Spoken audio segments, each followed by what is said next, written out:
లక్ష్మీకాంత్ గారు కానీ వినయల గారు కానీ మాట్లాడుతూ మా పార్టీ ఎప్పుడు ఎవరి దగ్గర నుంచి తీసుకున్నారు ఈ విషయాలు చెప్తున్నారు తప్ప కేసుల గురించి మాట్లాడట్లా. మరి వినయల గారు వాళ్ళ పార్టీని డిఫెండ్ చేసుకోవడం కోసం మరి చంద్రబాబు నాయుడు గారు ఏదో వాళ్ళ పార్టీని కాపాడుకోవడం కోసం ఇది చేశారంట. అమ్మా మీ పార్టీ వ్యవస్థాపక అధ్యక్షుడు మీరందరూ ఆ దేవుడిగా కొలిచారు మొన్నటి దాకా ఆయన బతుకున్నంత కాలం. స్వయంగా నందమూరి తారక రామారావు గారు చెప్పారు, నా దగ్గర నుంచి నా పార్టీని లాగేసుకున్నాడు చంద్రబాబు నాయుడు, నాకు వెన్నుపోటు పొడిచాడు అని చెప్పి నందమూరి తారక రామారావు గారు చెప్పారు. మేమెవరో చెప్పలా, వైఎస్ఆర్ కాంగ్రెస్ పార్టీ వాళ్ళు కాంగ్రెస్ పార్టీ వాళ్ళు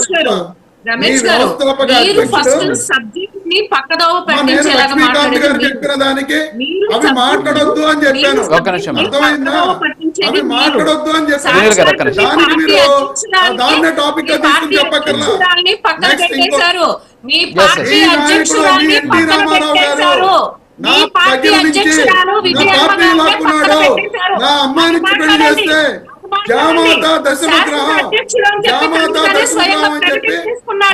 ఆడియో రిలీజ్ చేశాడు, క్యాసెట్ రిలీజ్ చేశాడు. వెళ్ళి దాన్ని ఆయన సమాధానం చెప్పుకోండి.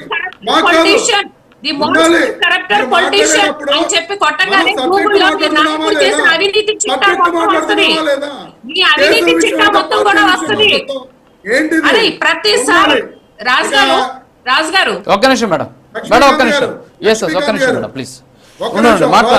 లక్ష్మీకాంత్ గారు మాట్లాడుతూ జగన్మోహన్ రెడ్డి గారు తప్పు చేశారు లేదా ఈ కేసులో ఇవన్నీ కూడా ఇలా చేస్తున్నారు అని చెప్పి ఆయన మాట్లాడటం జరిగింది. 2019 ఎలక్షన్ కి ముందు పవన్ కళ్యాణ్ గారు ఏ విధమైన ఆరోపణలు చేశారో నారా లోకేష్ గారి మీద ఒక్కసారి యూట్యూబ్ లోకి వెళ్ళి చూడండి. ఈ కరప్షన్ అంతా నారా లోకేష్ గారు ఎలా చేస్తున్నారు, హెరిటేజ్ ఫుడ్స్ నుంచి ఆయన ఏమన్నా తీసుకొచ్చి పెడుతున్నాడా, ఆయన సొంత డబ్బులు ఏమైనా చేస్తున్నాడా, స్కామ్ ఆంధ్ర కాదు కానీ కరప్షన్ ఆంధ్ర అయిపోయింది ఆంధ్రప్రదేశ్. రాజకీయ ఆరోపణలు చాలా ఉన్నాయి సార్. ఇదే విజయసాయి రెడ్డి గారు మాట్లాడారు, గతంలో ఎవరెవరు మాట్లాడారు చూసాం.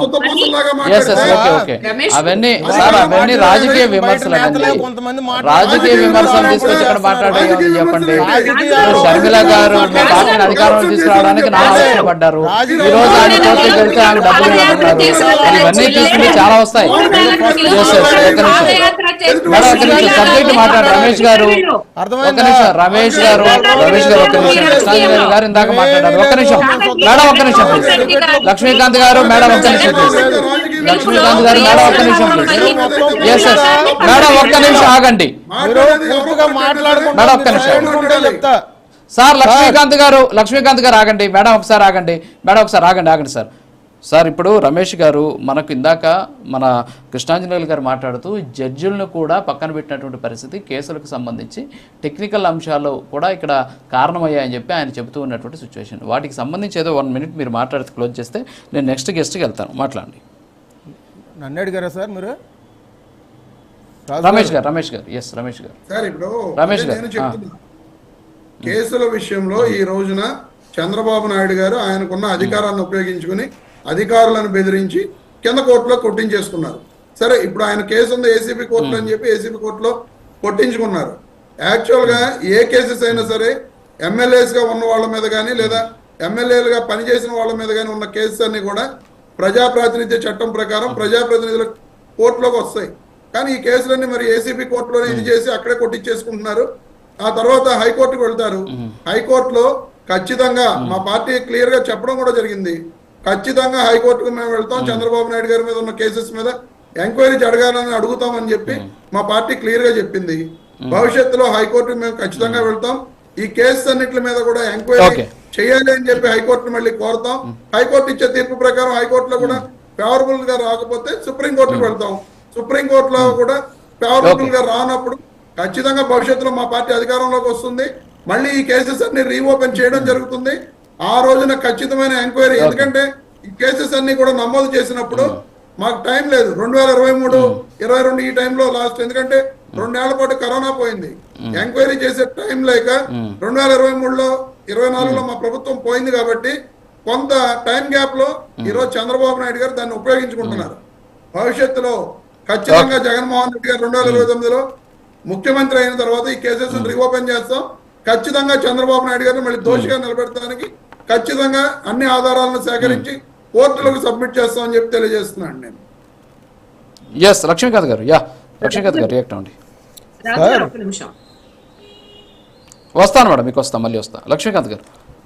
సార్ 52 సంవత్సరాలు జగన్మోహన్ రెడ్డి గారు, 45 సంవత్సరాల రాజకీయ చతురత ఉన్న చంద్రబాబు నాయుడు గారితో ఏ విధంగా చేస్తున్నారంటే, నేను ఇదే అయినా సార్ కక్షపూరిత రాజకీయాలు, ఆయనకు రాజకీయ పరిణితి లేదని చెప్పేసి అని అంటున్నా.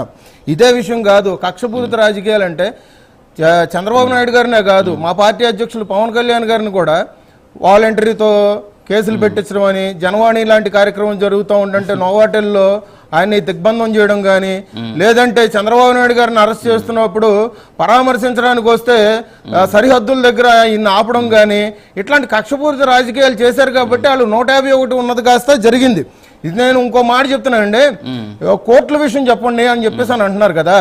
వీళ్ళు 2021 మే నెలలో అండి నిరంజన్ రెడ్డి గారికి 96 లక్షలు ఇచ్చారు సార్, మోహన్ రెడ్డి గారికి 38 లక్షలు ఇచ్చారు సార్. ఇది ప్రజాధనం, ప్రభుత్వ ధనాన్ని వాళ్ళు దుర్వినియోగం చేశారని ఆ టైంలో పత్రికల్లో వచ్చిన న్యూస్ సార్ ఇది. ఇవాళ రోజున మీరు ఎట్లంటే వీళ్ళు కక్షపూరిత రాజకీయాలు చేస్తున్నారనే మాటకి ఉదాహరణ ఇదండి. అంటే ఆ టైంలో ప్రజాధనాన్ని లాయర్లకు పెట్టి, లాయర్లు పోషించి చంద్రబాబు నాయుడు గారి మీద, పవన్ కళ్యాణ్ గారి మీద, టీడీపీ నాయకుల మీద ఇటువంటి అక్రమ కేసులు బనాయించి పదుల కొద్దీ, లేదంటే జేసీ దివాకర్ రెడ్డి గారు లాంటి వ్యక్తుల మీద, లేదంటే దేవినేని ఉమా గారు లాంటి వ్యక్తి మీద, లేదంటే బీటెక్ రవి గారు లాంటి వ్యక్తుల మీద పదుల సంఖ్యలో కేసులు పెట్టారు. మరి ఇవాళ రోజున కేసులు పెట్టిన సంగతి పక్కన పెడితే, ఇవాళ రోజున పులివెందుల్లో మరి బీటెక్ రవి గారు మరి ప్రజలు ఆదరించారు కదా. పులివెందుల పులి అని చెప్పుకునే ఈ నాయకుల్ని ఇవాళ ఒప్పున చేతులు కొట్టి బయటికి పంపించారు కదా. ఒకటి చెప్తున్నాను, ఈ డిబేట్లలో ఈ పార్టీ వాళ్ళు ఆ పార్టీ వాళ్ళు ఎంతమంది మనం ప్రస్తావించుకున్నా గానీ ప్రతి ఒక్కటి కూడా రాష్ట్ర ప్రజలు ప్రతి ఒక్కటి గుర్తిస్తానే ఉన్నారు. దాని ఫలితాలు వాళ్ళ రోజున వాళ్ళకి 11 వచ్చినాయి. ఆ 11 రాబట్టే వాళ్ళు ఇంకా ఉన్నారు. వాళ్ళ తీరు వైఖరి వాళ్ళ రోజున మళ్ళీ మేము అధికారంలోకి వచ్చిన తర్వాత మళ్ళీ చంద్రబాబు నాయుడు గారిని మేము కేసులు పెట్టిస్తాం, మేము జైలుకి పంపిస్తామంటే అది వాళ్ళ విజ్ఞతకే వదిలేస్తున్నాం. రానున్న రోజుల్లో వాళ్ళు పడిపోతారని చెప్పేసి. టైం అవుతుంది సార్. ఎస్ వినీల్ గారు రియాక్ట్ అవ్వండి మేడం. రాజు గారు, రమేష్ గారు మాట్లాడుతూ మళ్ళీ మేము అధికారంలోకి వస్తాం. మీకు గడిచిన 5 ఏళ్లలో 2 సంవత్సరాలు మీకు కరోనా వల్లే మీకు సమయం లేదంటున్నారు. మీరు పెట్టిన కేసెస్ లో కూడా కనీసం మీరు నిరూపించలేకపోయారు. స్కిల్ డెవలప్మెంట్ కేసులో ఎన్ని వేల కోట్లు అని చెప్పారు, ఎన్ని లక్షలు అంటే మీరు ఎన్ని లక్షలకు వచ్చేసారు, 27 లక్షలు అవినీతి అన్నారు. మీరు నిరూపించారా? నిరూపించలేకపోయారు. అసలు లేని అదే మేడం చెప్పింది, మేము కేసులు అయితే పెట్టేసాం కానీ కరోనా వల్ల విచారణ చేయలేకపోయామని